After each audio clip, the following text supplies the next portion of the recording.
नमस्कार, स्वागत है आपका आपके खास कार्यक्रम गुड लक टुडे में। मैं हूं आपके साथ गुंजन और इस वक्त मेरे साथ स्टूडियो में मौजूद है पंडित शैलेंद्र पांडे जी। पंडित जी, बहुत बहुत स्वागत है आपका।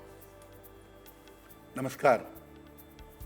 तो आज हम बात करेंगे कुंडली मिलान के नियम से संबंधित। किन बातों का ख्याल आपको विवाह के समय कुंडली मिलाने से पहले करना चाहिए, इन तमाम पहलुओं पर चर्चा करेंगे। लेकिन सबसे पहले बात गुड लक मंत्र की।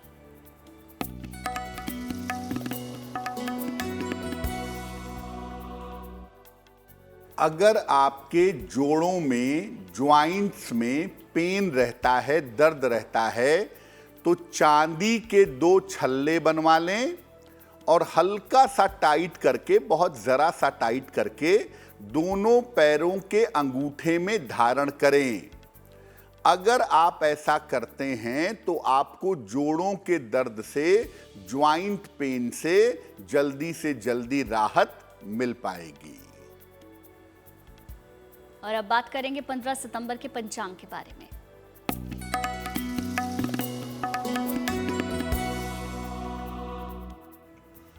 दिनांक 15 सितंबर 2023, दिन शुक्रवार, तिथि है भाद्रपद कृष्ण पक्ष की अमावस्या तिथि, प्रातः काल 7:09 तक।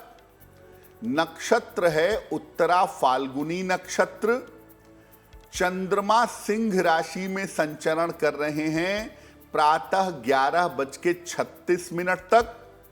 राहु काल का समय प्रातः काल 10:30 से दोपहर के 12 बजे तक। पश्चिम दिशा की तरफ यात्रा करने की मनाही है, लेकिन अगर यात्रा करना जरूरी है, मजबूरी है, तो जरा सी दही खाकर और भगवान का स्मरण करके यात्रा करेंगे तो मुश्किल से बचे रहेंगे। पंडित जी, विवाह के लिए कुंडली मिलान करना कितना जरूरी है, ये थोड़ा सा समझाइए। साथ ही साथ विवाह होने से पहले अगर हम कुंडली मिलानों का ख्याल रखते हैं तो क्या वैवाहिक जीवन अच्छा रहता है या उस पर क्या प्रभाव पड़ता है? बिल्कुल। देखिए, बहुत सारे लोग ऐसा मानते हैं कि विवाह के पहले कुंडली मिलानी चाहिए और लोगों को ऐसा लगता है कि कुंडली मिलाने से विवाह सफल होगा। ये बात कितनी सही है कि कुंडली मिलाने से वैवाहिक जीवन बेहतर होता है?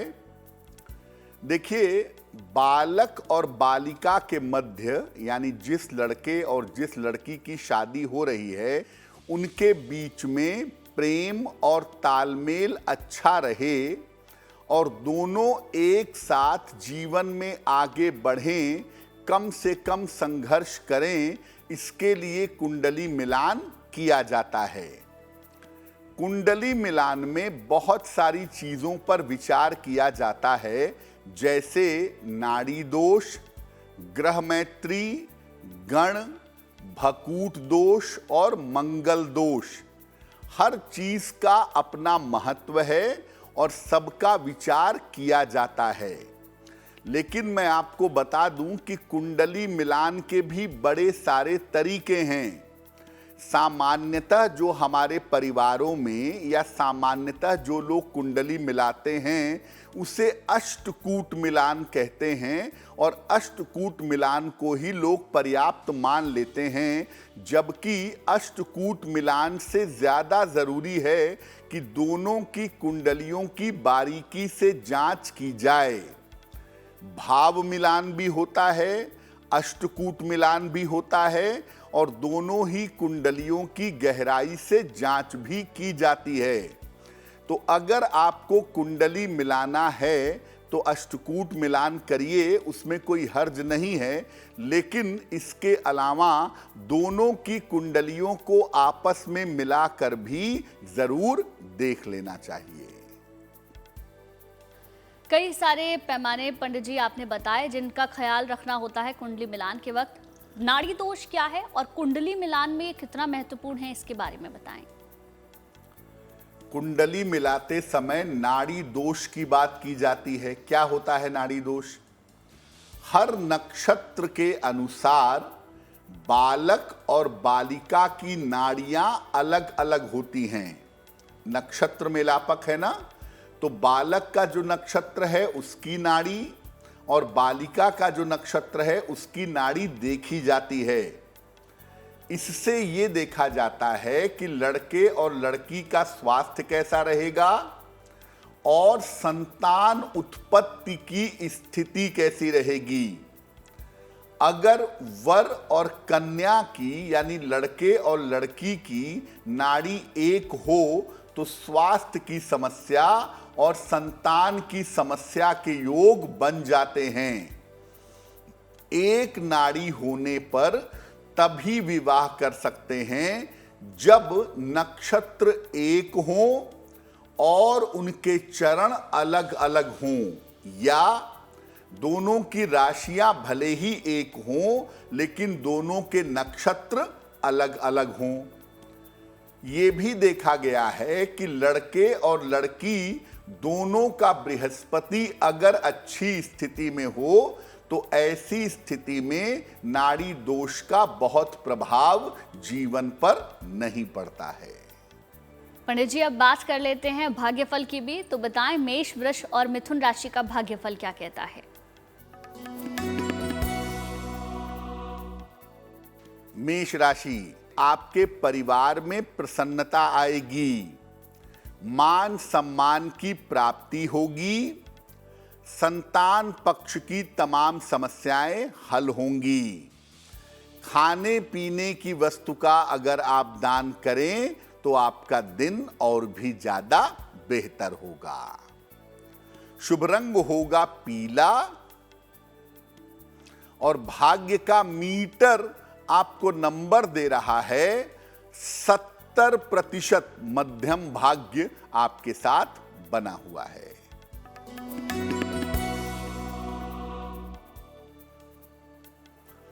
वृषभ राशि, दौड़ भाग आपकी बढ़ेगी, स्वास्थ्य का ध्यान बनाए रखें, धन की स्थिति में आपके सुधार होगा।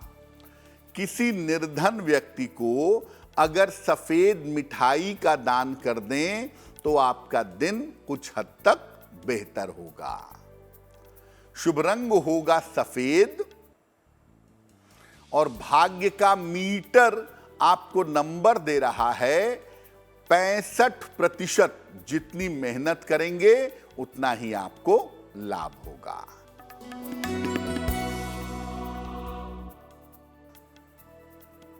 मिथुन राशि, नौकरी में लाभ के योग बन रहे हैं, काम की रुकावट आपकी दूर होगी, धन खर्च पर ध्यान बनाए रखें। माता लक्ष्मी की अगर उपासना करें तो आपका दिन और भी ज्यादा बेहतर होगा। शुभ रंग होगा हरा और भाग्य का मीटर आपको नंबर दे रहा है 70%। मध्यम भाग्य आपके साथ बना हुआ है। पंडित जी, कुंडली मिलान जब करते हैं उस वक्त कई तरीके के दोष कुंडली में देखने को मिलते हैं। नाड़ी दोष के बारे में आपने बताया, लेकिन मंगल दोष क्या है और ये कितना जरूरी है, ये बताएं। कुंडली मिलाते समय मंगल दोष का भी विचार किया जाता है कि बालक और बालिका की कुंडली में मंगल कितना महत्वपूर्ण है। कुंडली में अगर मंगल कुछ विशेष स्थानों में बैठे, कुछ खास स्थानों में बैठे तो मंगल दोष पैदा होता है। कुंडली में पहले, चौथे, 7वें, 8वें और 12वें स्थान में अगर मंगल हो किसी कुंडली में तो उस कुंडली को हम मांगलिक कहते हैं और उस कुंडली में मंगल दोष होता है।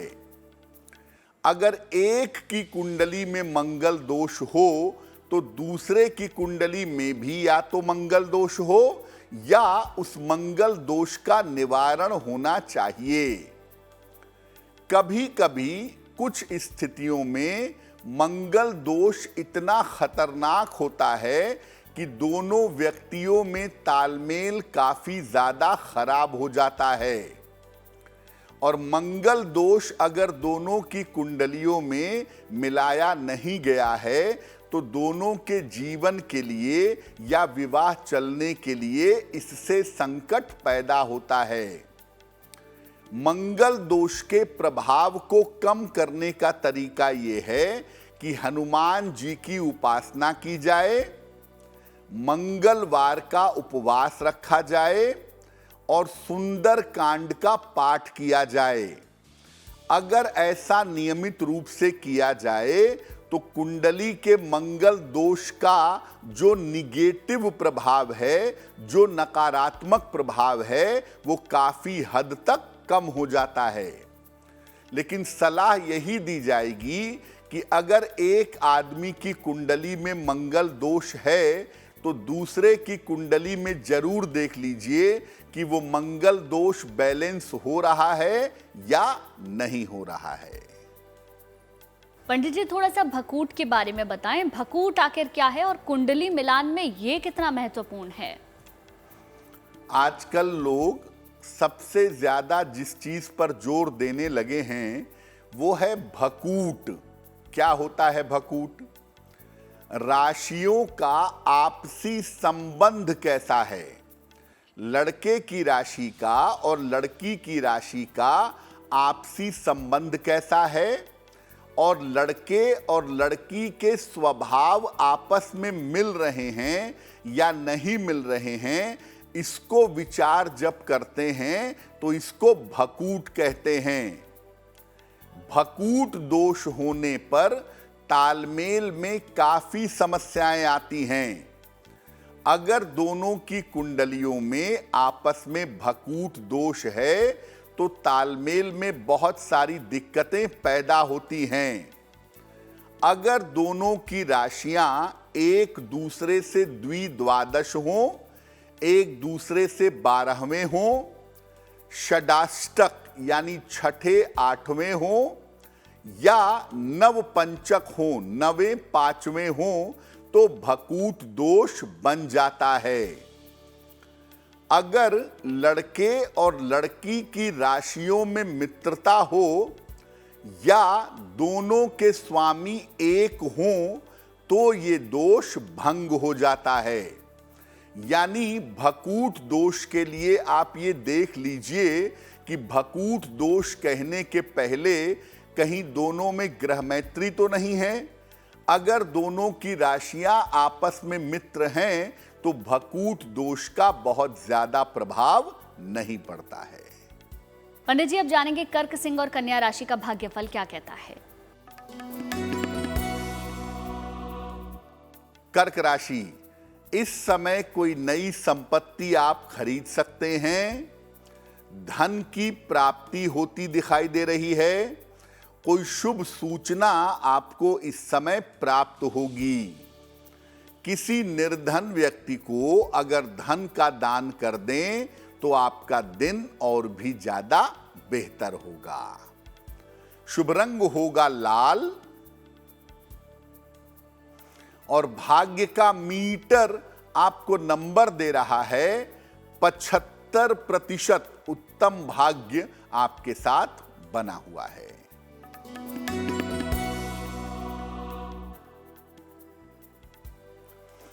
सिंह राशि, आर्थिक पक्ष मजबूत होगा।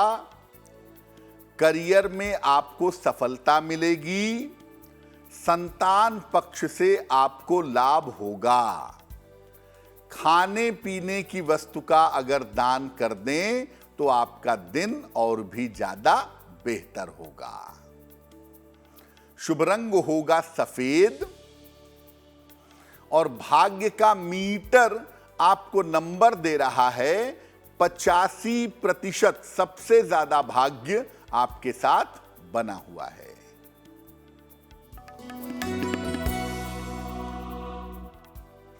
कन्या राशि, अनावश्यक तनाव मत पालिए।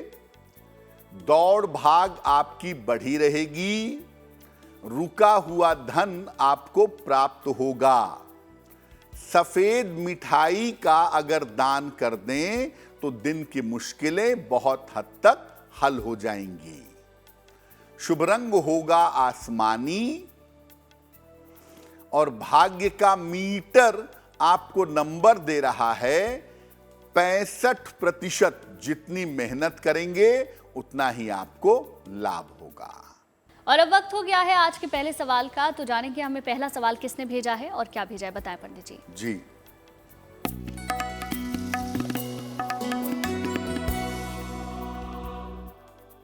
आज का पहला प्रश्न हरिवंश जी ने हमें लिखा है और हरिवंश जी बिहार पटना से हमें मेल लिखते हैं।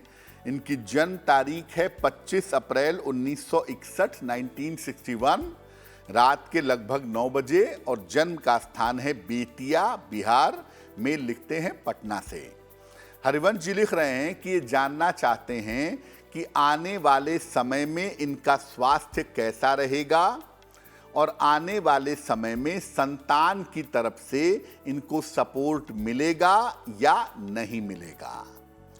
हरिवंश जी, आपकी कुंडली के हिसाब से आने वाला समय आपका अच्छा है।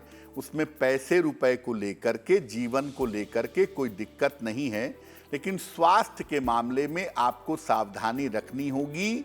हड्डियों की समस्या का और नसों की समस्या का विशेष ध्यान आप जरूर बनाए रखिएगा, ये आपके लिए बहुत जरूरी है। दूसरी बात यह है कि संतान पक्ष का सपोर्ट, संतान की तरफ से देखभाल, ये सब जीवन में आपको मिलेगी, उसमें कहीं किसी तरह की चिंता की आवश्यकता नहीं है।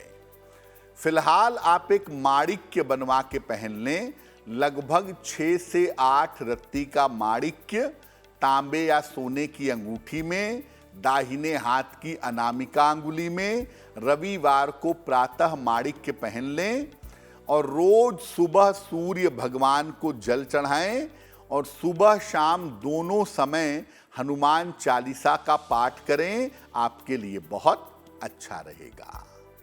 अगर आपका भी कोई सवाल है तो आप हमें मेल कर सकते हैं। हमारी ईमेल आईडी आपकी टेलीविजन स्क्रीन पर फ्लैश हो रही है। आप दूसरा सवाल ले लेते हैं पंडित जी, किसने भेजा है हमें दूसरा सवाल बताएं। जी जी,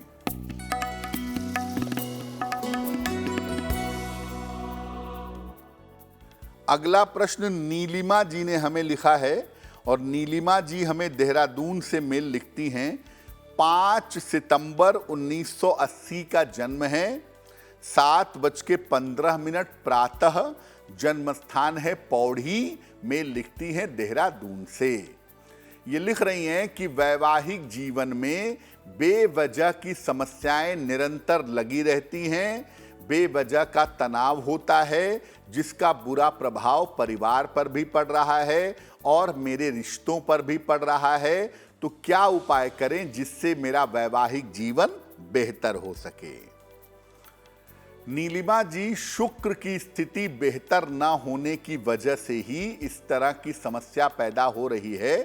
अगर शुक्र को बेहतर किया जाए तो इसमें थोड़ा सुधार होगा। और दूसरी बात यह है कि मई 2024 से आपका बेहतर समय आ रहा है, तो मई 2024 के बाद उन्नति की संभावनाएं जरूर बन जाती हैं। फिलहाल आप ऐसा करें, एक ओपल बनवा करके पहन लें, लगभग 12 से 14 रत्ती का ओपल, चांदी की अंगूठी में, दाहिने हाथ की तर्जनी उंगली में। शुक्रवार की शाम को ओपल आपको धारण करना चाहिए और रोज सुबह और रोज शाम 108 बार ओम गौरी शंकराय नमः, इस मंत्र का अगर आप जप करें तो आपके लिए बहुत अच्छा रहेगा। पंडित जी, नाड़ी के बारे में हमने जान लिया, भकूट के बारे में जान लिया, लेकिन गण क्या है? कुंडली मिलान में गण दोष अगर लगता है तो क्या इससे वैवाहिक जीवन पर प्रभाव पड़ता है? गण को लेकर भी लोगों के दिमाग में बड़ी सारी मान्यताएं हैं, बड़ी सारी उलझनें हैं। गण दोष कितना महत्वपूर्ण होता है? अलग अलग नक्षत्रों के अलग अलग गण होते हैं। कुल मिलाकर 3 गण होते हैं, मानव, देव यानी देवता और राक्षस। अगर गणों में तालमेल ना हो तो संबंध शत्रुता में बदल जाता है। यानी दोनों के गण आपस में मित्र होने चाहिए। राक्षस और मानव गण का विवाह सबसे ज्यादा बुरा होता है अगर लड़के का गढ़ मानव है, लड़की का गढ़ राक्षस है और ये शादी कराई जाए तो इसके परिणाम स्वरूप संबंध बहुत खराब हो जाते हैं। अगर वर और कन्या के राशियों में, लड़के और लड़की की राशियों में उत्तम मित्रता हो तो गढ़ दोष भंग हो जाता है। यानी आप कुंडली मिलाते समय गढ़ दोष पर विचार जरूर करेंगे, लेकिन साथ में ये जरूर देख लेंगे कि अगर दोनों की राशियों में मित्रता है, दोनों की राशियों में मित्रता की स्थिति अच्छी है, तो गण दोष को लेकर के बहुत परेशान होने की आवश्यकता नहीं है। तुला, वृश्चिक और धनु राशि का भाग्यफल क्या कहता है, जानेंगे। तुला राशि, करियर में आपके लिए सफलता के योग बन रहे हैं। करियर की स्थिति बेहतर होगी।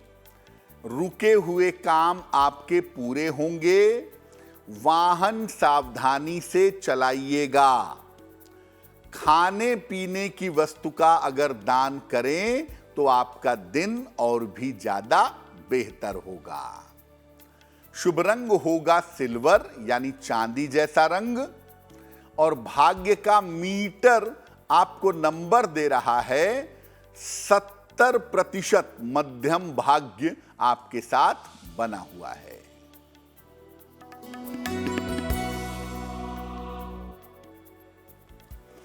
वृश्चिक राशि, मान सम्मान बढ़ेगा। करियर की रुकावट आपकी दूर होगी। संपत्ति का लाभ इस समय आपको हो सकता है। माता लक्ष्मी की अगर आप उपासना करें तो आपका दिन और भी ज्यादा बेहतर होगा। शुभ रंग होगा नारंगी, और भाग्य का मीटर आपको नंबर दे रहा है 75% उत्तम भाग्य आपके साथ बना हुआ है।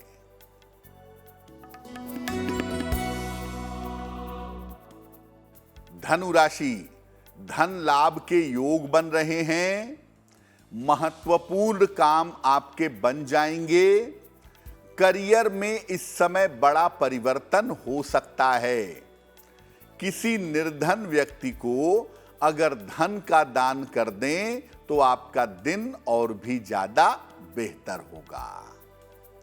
शुभ रंग होगा आसमानी, और भाग्य का मीटर आपको नंबर दे रहा है 80%। बहुत अच्छा भाग्य आपके साथ बना हुआ है।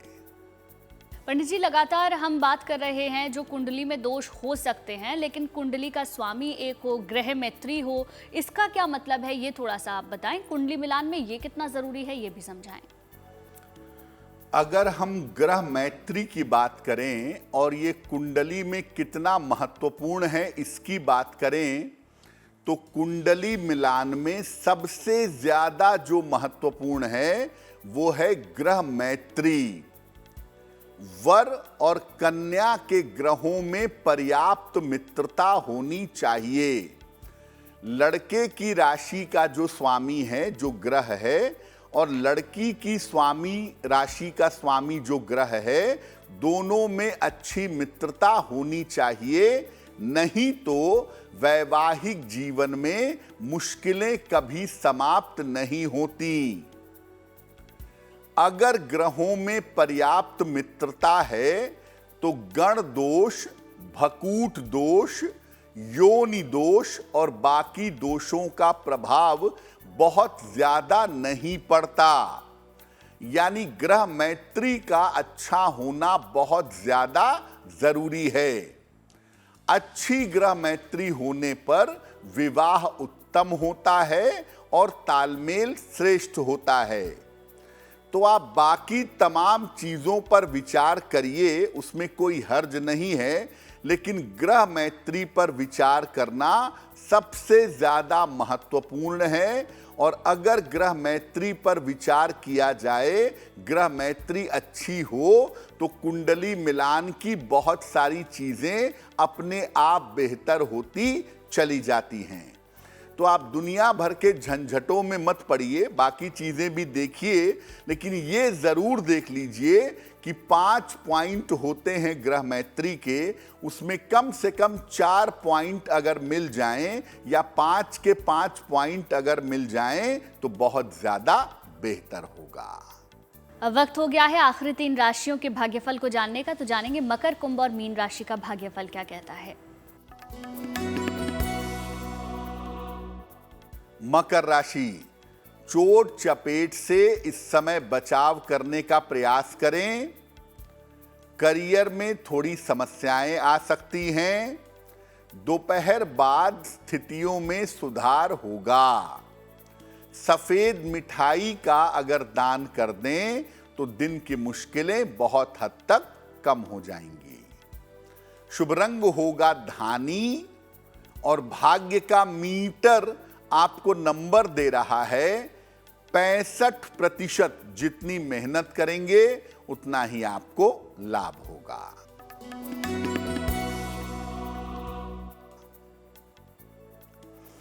कुंभ राशि, उपहार का लाभ मिलेगा आपको। रुका हुआ काम आपका पूरा होगा। स्वास्थ्य पर अपने ध्यान बनाए रखें। खाने पीने की वस्तु का अगर दान कर दें तो आपका दिन और भी ज्यादा बेहतर होगा। शुभ रंग होगा फिरोजी और भाग्य का मीटर आपको नंबर दे रहा है 70%। मध्यम भाग्य आपके साथ बना हुआ है।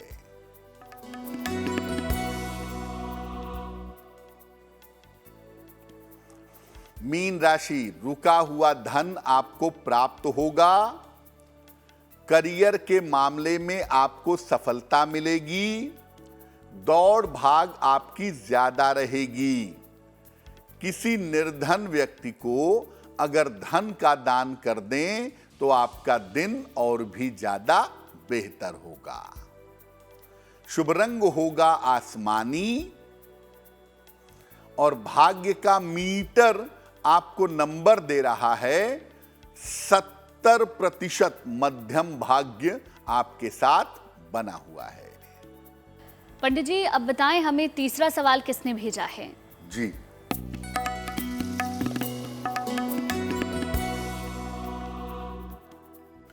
अगला प्रश्न अनिल कुमार त्रिपाठी जी ने हमें लिखा है और अनिल जी हमें मेल लिखते हैं लखनऊ से। इनकी जन्म की तारीख है 14 अक्टूबर 1970, 1970।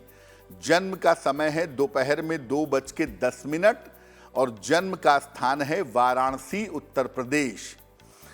अनिल जी कह रहे हैं कि संपत्ति को लेकर के एक मुकदमा बड़े लंबे समय से चला आ रहा है। पारिवारिक संपत्ति को लेकर के ये चाहते हैं कि मुकदमे में आपसी सुलह समझौता हो जाए, कंप्रोमाइज हो जाए, लेकिन वो नहीं हो पा रहा है।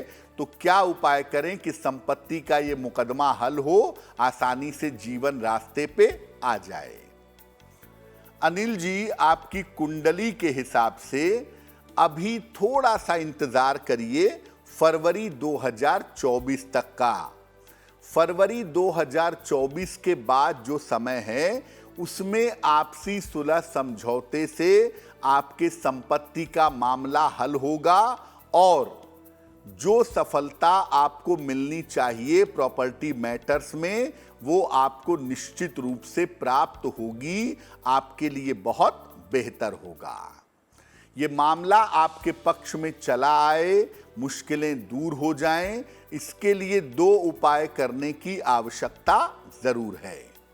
एक मोती बनवा के पहन लें। लगभग 10-12 रत्ती की मोती चांदी की अंगूठी में, दाहिने हाथ की सबसे छोटी उंगली में, शुक्ल पक्ष के सोमवार की रात को मोती पहनने से लाभ होगा। और दूसरा काम करें, आप रोज सुबह सूर्य भगवान को जल चढ़ाएं और सूर्य भगवान के सामने खड़े होकर या बैठ करके हनुमान चालीसा का पाठ करें, बहुत अच्छा रहेगा। अब वक्त हो चुका है आज के आखिरी सवाल का, लेकिन उससे पहले अगर आपका भी कोई सवाल है तो आप हमें मेल कर सकते हैं। हमारी ईमेल आईडी आपकी टेलीविजन स्क्रीन पर फ्लैश हो रही है। पंडित जी बताएं, आज का आखिरी सवाल हमें किसने भेजा है? जी,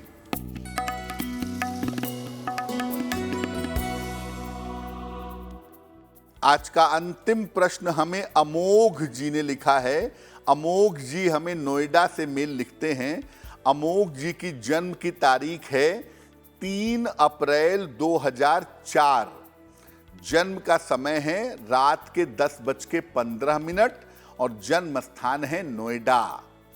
अमोल जी कह रहे हैं कि मैं आगे इंजीनियरिंग करना चाहता हूं, क्या मेरे लिए इंजीनियरिंग करना बेहतर होगा और क्या मैं किसी अच्छे कॉलेज से इंजीनियरिंग कर पाऊंगा, मुझे सफलता मिल पाएगी?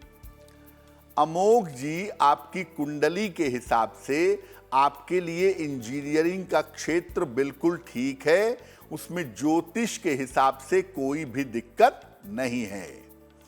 दूसरी बात यह है कि आपके प्रयासों में कमी है, आप अपना प्रयास बढ़ाइए, अपनी मेहनत बढ़ाइए तो आपके लिए बहुत अच्छा होगा। आपके प्रयासों से, आपकी मेहनत से आप इंजीनियरिंग में अच्छे कॉलेज में प्रवेश पा सकेंगे, लेकिन मेहनत बढ़ानी होगी। फिलहाल आप एक मूंगा बनवा के पहन लें, लगभग 8-10 रत्ती का मूंगा, तांबे या सोने की अंगूठी में, दाहिने हाथ की अनामिका अंगुली में। मंगलवार को प्रातः अगर मूंगा पहने तो काफी बेहतर होगा। और दूसरा काम करें, रोज सुबह और रोज शाम 108 बार ओम आदित्याय नमः इस मंत्र का जप करें। अगर केवल सुबह भी पढ़ें तो भी उससे काफी लाभ होगा। पंडित जी, एक सवाल है मेरे मन में। नाड़ी दोष को लेकर ये सुना जाता है कि ये किसी जाति विशेष से संबंधित है, तो क्या वास्तव में ऐसा होता है या फिर हर जाति के जातक को इसका ख्याल रखना चाहिए? देखिए, ज्योतिष किसी जाति या किसी धर्म के लिए नहीं बना है। ज्योतिष एक विज्ञान है, एक साइंस है और सबके ऊपर बराबर मात्रा में लागू होगा। लेकिन जब ज्योतिष में हम नक्षत्रों को देखते हैं, राशियों को देखते हैं, तो उनके वर्ण होते हैं, जाति नहीं होती, वर्ण होते हैं। विप्रवर्ण, ब्राह्मण, क्षत्रिय, वैश्य, शूद्र, ये राशियों के वर्ण होते हैं, व्यक्तियों के नहीं। और जब राशियों के वर्ण की बात होती है तो लोग ऐसा कहते हैं कि ब्राह्मण वर्ण में नाड़ी दोष ज्यादा काम करता है, बाकी में काम नहीं करता। जो ब्राह्मण वर्ण की राशियां होती हैं वो जलीय राशियां होती हैं, वहां पर संतान होने में दिक्कत आने की संभावना सबसे ज्यादा होती है। इसीलिए ऐसा कह दिया गया कि ब्राह्मण वर्ण पर यह दोष ज्यादा लागू होगा, जबकि इसका संबंध किसी जाति से नहीं है, इसका संबंध राशियों के वर्ण से है। उसके वर्ण में और सामान्य जातियों में बहुत अंतर होता है। ज्योतिष किसी जाति के आधार पर काम नहीं करता है। और चलिए अब बात उनकी जिनका जन्मदिन 15 सितंबर को आता है, उनका ये साल कैसा रहेगा जानेंगे।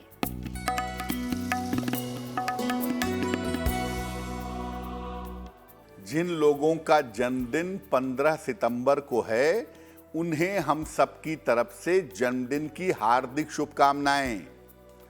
आने वाले वर्ष में करियर की समस्याएं आपकी हल होंगी। धन की स्थिति में आपके धीरे धीरे सुधार होगा। अगर आप अविवाहित हैं तो अविवाहितों का विवाह इस वर्ष हो सकता है। स्वास्थ्य के मामलों में इस साल में किसी तरह की लापरवाही मत करिएगा। बाकी तमाम मामले इस साल में अच्छे बने हुए हैं। क्या करेंगे? पूरे साल भर भगवान विष्णु और माता लक्ष्मी की अगर आप उपासना करें तो ये वर्ष आपके लिए बहुत अच्छा होगा। पंडित जी अब जानेंगे आज की जिज्ञासा के बारे में, तो बताएं। आज की जिज्ञासा है कि भैरवी चक्र क्या होता है। एक दूसरे में ऊपर और नीचे की तरफ जब त्रिभुज लगा दिए जाते हैं जिसके 5 कोण या 6 कोण हो जाते हैं तो इसको भैरवी चक्र कहते हैं। अगर आपने इजराइल का झंडा देखा हो तो उस झंडे के बीचों बीच में आपको ये चिन्ह दिखाई देगा। शाक्त तंत्र में भैरवी चक्र का विशेष प्रयोग होता है। इस पर बैठ करके विशेष तरीके से साधना की जाती है।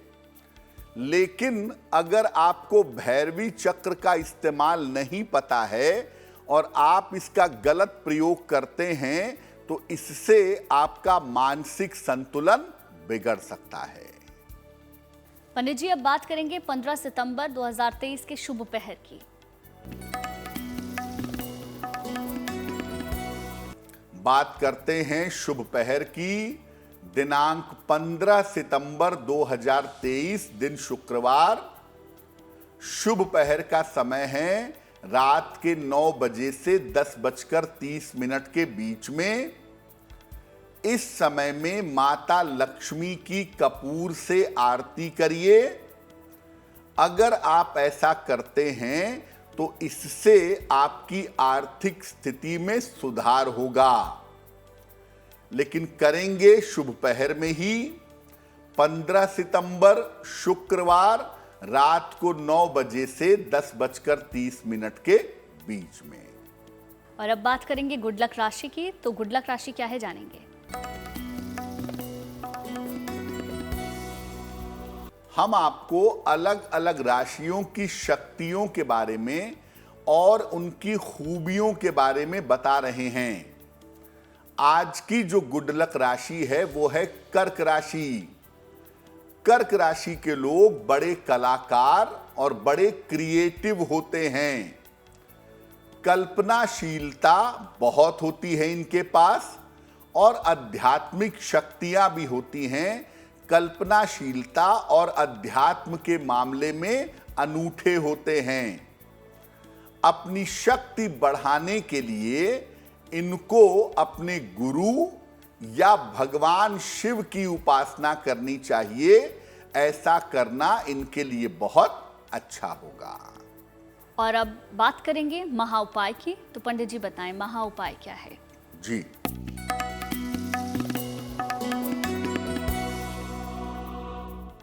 अगर कुंडली मिलाए बिना विवाह किया है और वैवाहिक जीवन में दिक्कतें आ रही हैं तो क्या उपाय करें। नियमित रूप से अपने घर में दोनों समय सुबह और शाम पूजा करें। सप्ताह में एक बार पति पत्नी साथ में विष्णु सहस्त्र नाम का पाठ करें और हर 6 महीने में एक बार रुद्राभिषेक जरूर करवा लें। पति पत्नी अगर साथ में एक बार सप्ताह में एक दिन विष्णु सहस्त्र नाम का पाठ करें, इसके प्रभाव सबसे ज्यादा शुभ होंगे और वैवाहिक जीवन की तमाम मुश्किलें दूर हो जाएंगी। पंडित जी, बहुत बहुत शुक्रिया महा उपाय बताने के लिए। धन्यवाद। चलिए, फिर होगी आपसे मुलाकात आपके इस खास कार्यक्रम में। तब तक के लिए आप देखते रहिए गुड न्यूज टुडे।